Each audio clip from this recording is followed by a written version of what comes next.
부처님께서 제자들에게 직접 설법하신 내용을 바탕으로 어떤 마음과 행동이 우리를 낮은 곳으로 이끄는지, 심지어 짐승의 몸을 받게 하는지에 대한 충격적인 진실을 이야기합니다. 영상을 끝까지 보시면 단순히 두려움을 주는 것이 아니라 현재 우리의 삶을 어떻게 더 지혜롭고 자비롭게 가꿀 수 있는지에 대한 깊은 깨달음을 얻게 되실 겁니다. 옛날 고요한 기원정사, 부처님 주위로 많은 제자들이 모여 법문을 듣고 있었습니다. 그날따라 제자들의 얼굴에는 깊은 고뇌와 의문이 서려 있었습니다. 그중 용기 있는 제자 아난다가 조심스럽게 앞으로 나아가 부처님께 물었습니다. 세존이시여, 저희는 부처님의 가르침에 따라 윤회의 길을 배우고 있습니다. 선한 업은 선한 결과를 낳고 악한 업은 악한 결과를 낳는다고 하셨습니다. 그런데 세존이시여, 사람들 사이에는 흉흉한 소문이 떠돕니다. 사람으로 태어났음에도 불구하고 그릇된 삶을 살아 다음 생에 말 못하는 짐승으로 태어나는 경우가 있다는 이야기입니다. 그것이 정녕 사실입니까? 만약 사실이라면 대체 어떤 삶을 살았기에 가장 고귀한 사람의 몸을 잃고 축생의 몸을 받게 되는 것입니까? 아난다의 질문에 다른 제자들 역시 숨을 죽이고 부처님의 답변을 기다렸습니다. 그들의 눈빛에서는 두려움과 함께 진실을 알고자 하는 강렬한 열망이 느껴졌습니다. 오늘 영상은 바로 이 충격적인 질문에 대한 부처님의 답변을 담고 있습니다. 영상을 끝까지 보시면 우리는 어떤 마음가짐과 행동을 경계해야 하는지, 그리고 어떻게 해야 다음 생의 공덕을 쌓고 평안한 길로 나아갈 수 있는지에 대한 부처님의 깊은 지혜를 얻게 될 것입니다. 구독과 좋아요, 그리고 따뜻한 댓글로 응원해 주시기 바랍니다. 부처님께서는 아난다의 질문에 잠시 눈을 감고 깊은 생각에 잠기셨다가 이내 무겁고도 차분한 목소리로 입을 여셨습니다. 그 이야기는 우리 모두에게 큰 경종을 울리는, 결코 가볍게 들어서는 안 될 중요한 가르침의 시작이었습니다. 부처님께서는 이렇게 말씀하셨습니다. 아난다여, 그대의 질문은 모든 중생이 마땅히 가져야 할 중요한 의문이니라. 잘 들어라. 내가 이제부터 한 상인의 이야기를 들려주겠노라. 부처님의 이야기는 사와티 성의 가장 큰 부자로 알려진 키사라는 상인에 대한 것이었습니다. 키사는 젊은 시절 맨손으로 시작하여 엄청난 부를 일군 입지전적인 인물이었습니다. 사람들은 그의 수완과 부지런함을 칭송했지만 그의 내면은 탐욕과 인색함으로 가득 차 있었습니다.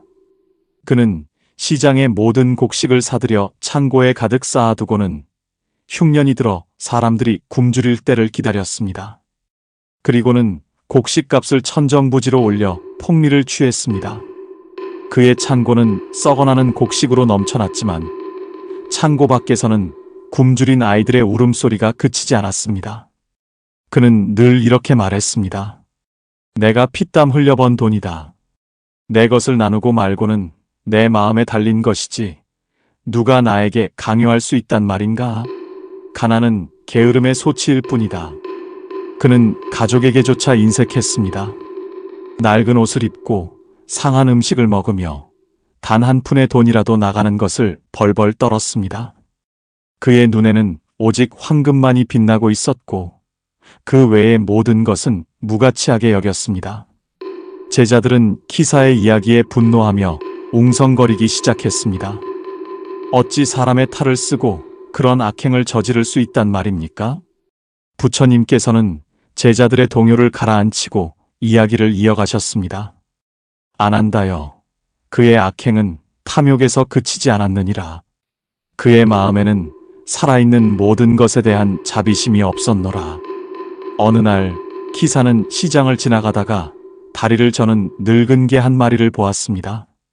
개는 굶주림에 지쳐 그의 발치에 쓰러져 가쁜 숨을 몰아쉬고 있었습니다. 사람들은 불쌍히 여겨 먹을 것을 던져주려 했지만 키사는 버럭 소리를 지르며 발길질로 개를 걷어찼습니다. 이 더러운 축생이 감히 내 앞길을 막다니. 당장 꺼지지 못할까?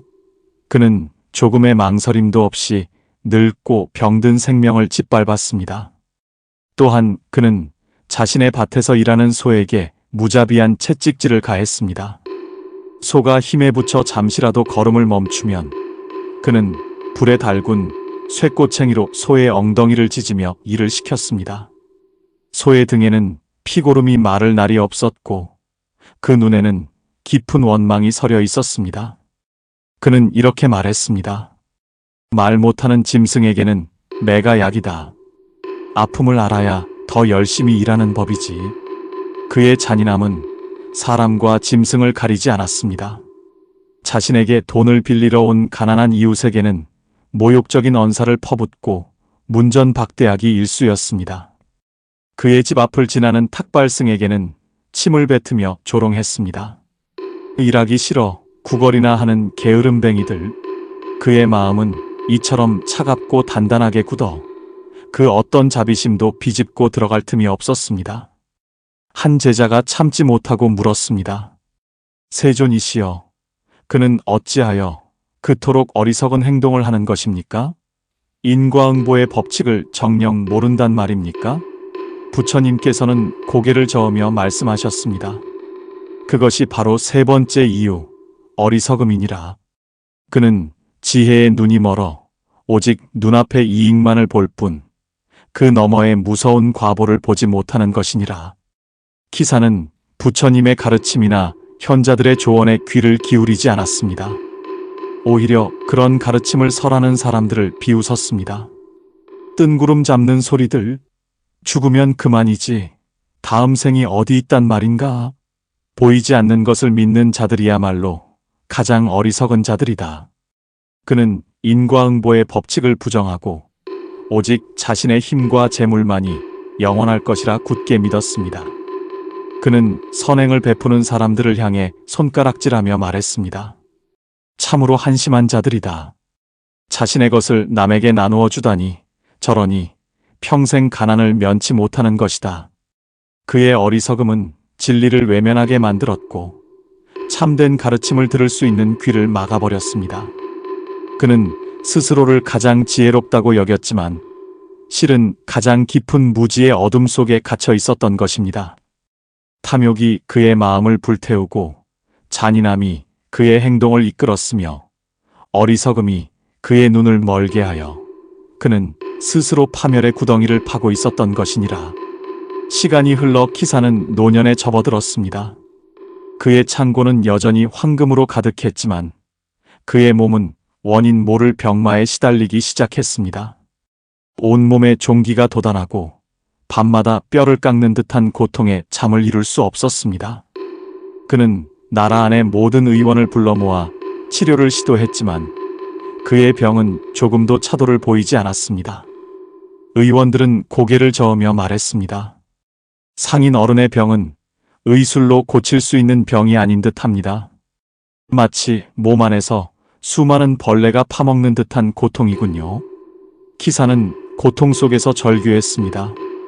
내 모든 재산을 줄 테니 이 고통을 멈추게 해다오. 제발.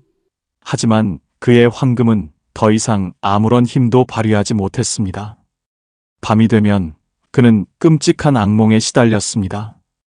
꿈속에서는 자신이 발로 찼던 늙은 개, 채찍질했던 소, 그리고 굶주림 속에서 죽어갔던 수많은 사람들이 나타나 그를 원망의 눈빛으로 쳐다보았습니다.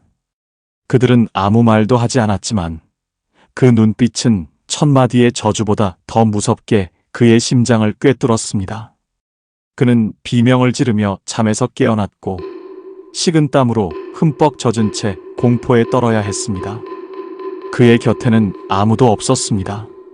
그의 인색함과 잔인함에 질려버린 가족들조차 그를 멀리했기 때문입니다. 어느 날 키사의 오랜 친구가 병문안을 왔습니다. 그는 고통스러워하는 키사를 보며 진심으로 안타까워하며 말했습니다. 키사, 자네의 고통이 너무나 커 보이는군. 내가 듣기로는 기원정사에 위대한 스승이 계시다고 하네. 그분께 가서 자네의 죄를 참회하고 가르침을 구해보는 것이 어떻겠나? 진심으로 뉘우치면 길이 열릴지도 모르지. 그러나 키사는 친구의 충고에 버럭 화를 냈습니다. 헛소리. 내가 무슨 죄를 지었다고 참회를 한단 말인가. 나는 내 힘으로 불을 이뤘을 뿐 누구에게도 빚진 것이 없다. 그깟 중놈 따위가 나를 구원할 수 있을 것 같은가. 그는 마지막 구원의 손길마저 스스로 걷어차 버렸습니다. 그의 마음은 교만과 아집으로 가득 차 죽음의 문턱에 이르러서도 자신의 잘못을 인정하려 하지 않았습니다. 그는 여전히 자신의 황금을 지키는 것만이 유일한 삶의 목표였습니다. 그는 침상 아래에 황금 상자를 두고 잠시라도 그것이 보이지 않으면 불안에 떨었습니다.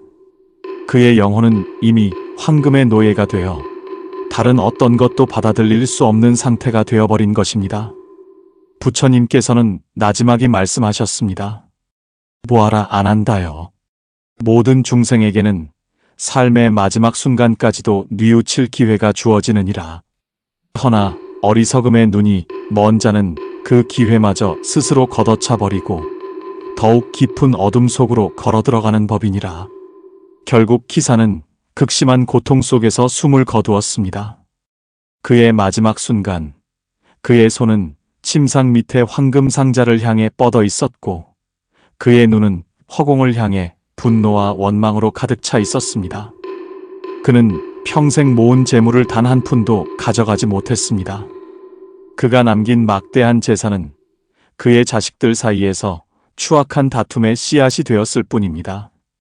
그의 장례식은 성대하게 치러졌지만 진심으로 그의 죽음을 슬퍼하는 사람은 아무도 없었습니다.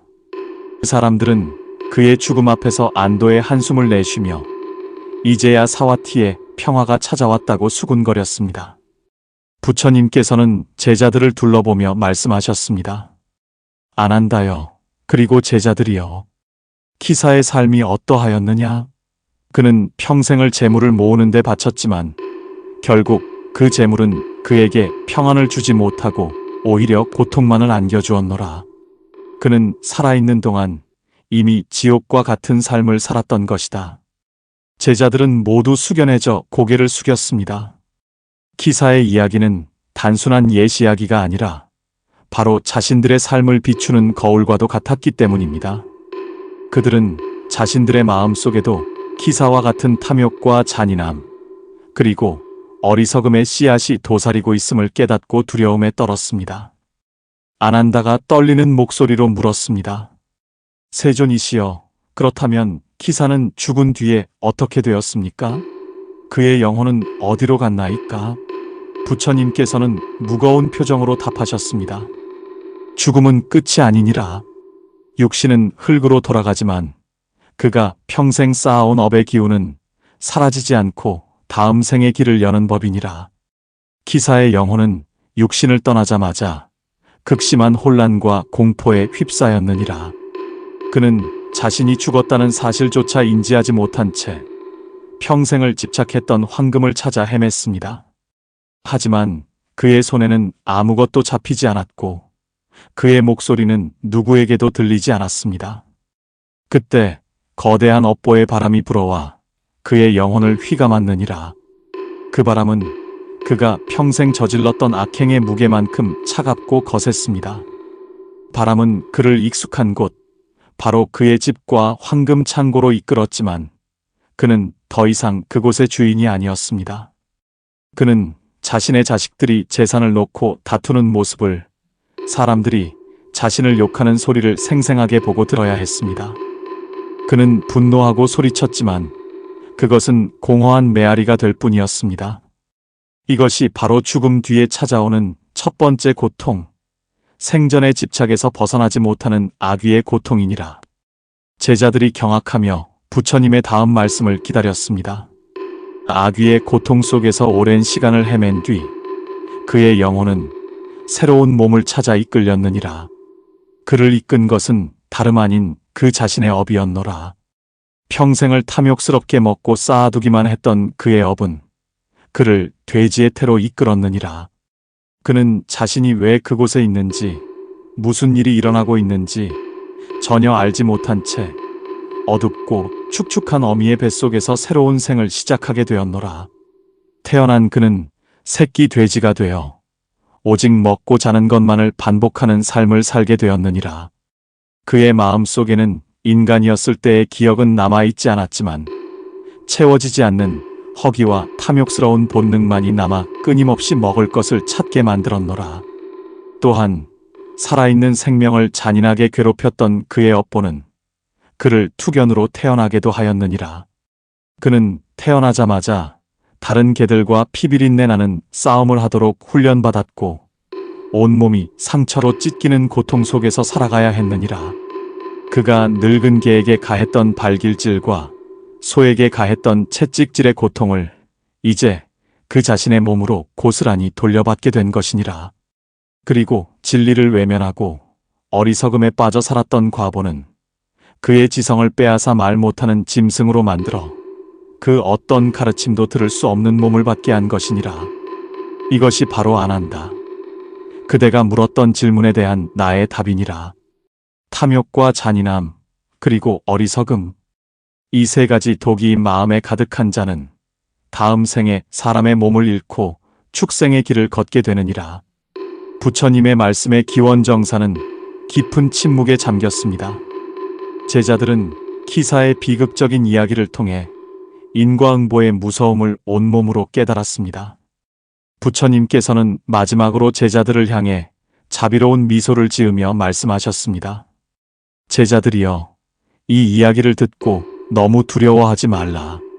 이 가르침은 너희를 겁주기 위함이 아니라 너희를 바른 길로 이끌기 위함이니라. 운명은 정해져 있는 것이 아니니라. 지금 이 순간 너희의 마음과 행동에 따라 얼마든지 바꿀 수 있는 것이니라. 너희 마음속에 키사와 같은 탐욕의 불씨가 피어오르거든 나눔의 시원한 물을 부어 그 불을 꺼트리거라. 작은 것이라도 나누는 그 마음에 공덕이 쌓일 것이니라.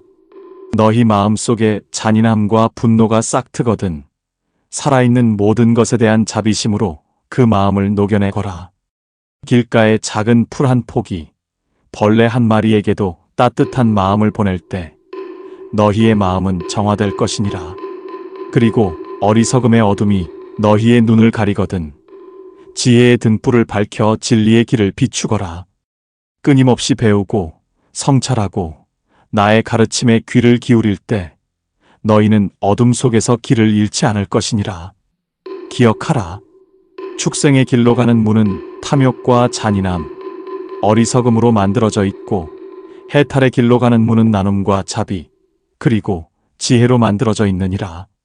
어느 문을 열고 들어갈지는 오직 너희의 선택에 달려있노라. 부처님의 마지막 말씀은 제자들의 가슴에 깊은 울림을 남겼습니다. 오늘 내용이 여러분의 마음에 깊은 울림을 주었다면 주변의 소중한 사람들에게도 이 영상을 공유하여 부처님의 지혜를 나눠주시길 바랍니다. 선한 나눔이 또 다른 누군가를 구하는 등불이 될 것입니다. 구독과 좋아요, 그리고 여러분의 경험과 깨달음이 담긴 따뜻한 댓글은 저희에게 큰 힘이 됩니다. 모든 날이 평온하기를 바랍니다.